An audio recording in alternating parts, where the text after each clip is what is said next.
everybody. This is the 20th of May. I've got a very upsetting story.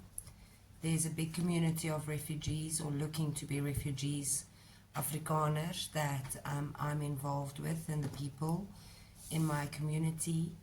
And something happened to one of the people's children. Two of their children has been affected by something that's really upsetting, and I don't think the world understands what a lot of these things we have to deal with.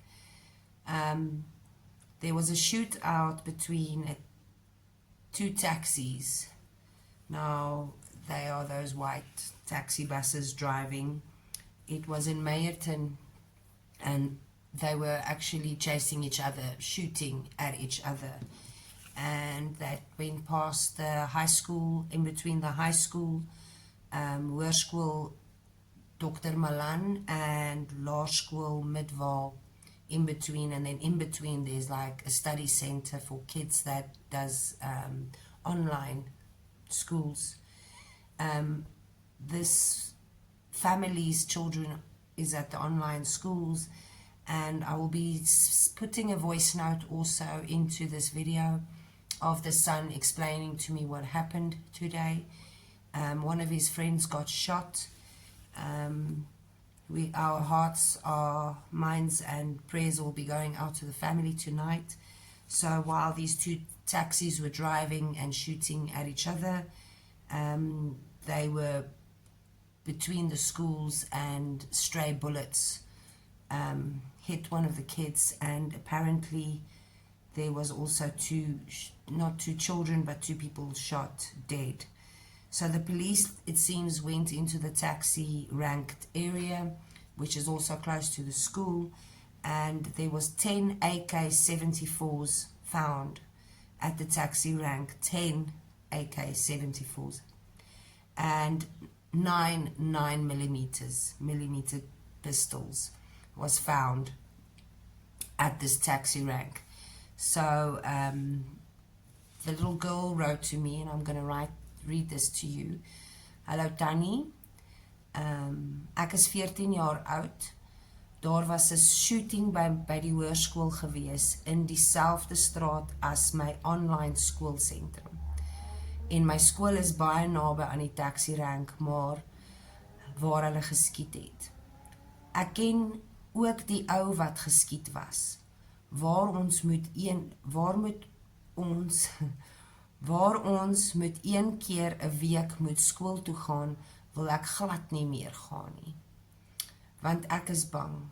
Ek is bang om alleen by die huis te bly, selfs om in die kar te wag, as mamma hulle moet gou iets koop. Of selfs as mamma hulle vir my vra om gou brood te gaan koop. My pa was geroof by die werk en 'n gun teen sy kop gehad. So ek is so bang as my ouers werk toe gaan of moet gaan, want ek weet nie of hulle veilig terug by die huis sal kom nie. Now, this is what we deal with, and basically this girl was saying that she's so afraid for her parents going to work, or the family kind of being separated from each other, because she's scared that they won't get home safe. So our hearts and minds are going out to these kids. I'm sure it won't be long till they have some peace and freedom, that they can actually walk the streets and just be children. Have a good night.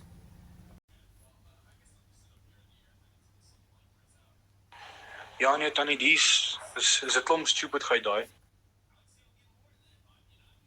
Is 'n klomp stupidheid daai. Soos ek sê, ek gaan een keer 'n week skool toe. Gelukkig het dit nie vandag gegaan nie.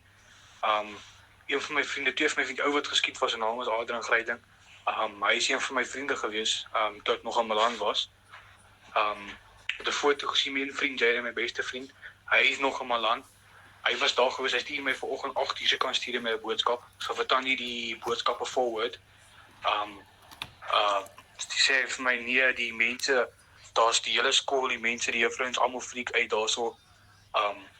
Daar's 2 mense doodgeskiet en goeie soos dit. En een ou was op sy been geskiet. Toe gaan hy het gelukkig sy maat hom gelukkig daarom kom haal daarso by die skool. En ek het toe daai direk daarna toe bel ek toe my ma, want ek het eers my vriend 'n boodskap gestuur. Sien ek 'n antwoord my nie meer nie. Die antwoord hulle my nie meer nie. Sê ek my ma, bel my ma en sê wat gebeur het. Blykbaar was dit 2 sekuriteite wat net begin skiet het. 2 ouens is blykbaar dood en dan een van my vriende was geskiet in die been. Ja, dan ja, dit is eintlik vertraag, eintlik onaanvaarbaar. Ja, so nou dat ek 1 keer 'n week moet na die sentrum toe gaan vir my skoolwerk en goeders, wil ek nie eers meer gaan nie, want dit kan enige tyd net weer gebeur.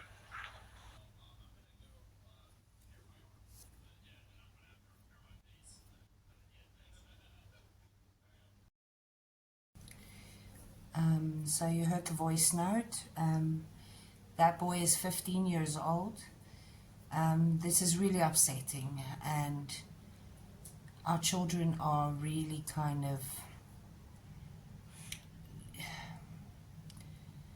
put between situations and very, very, very adult spaces that they really don't need to be in.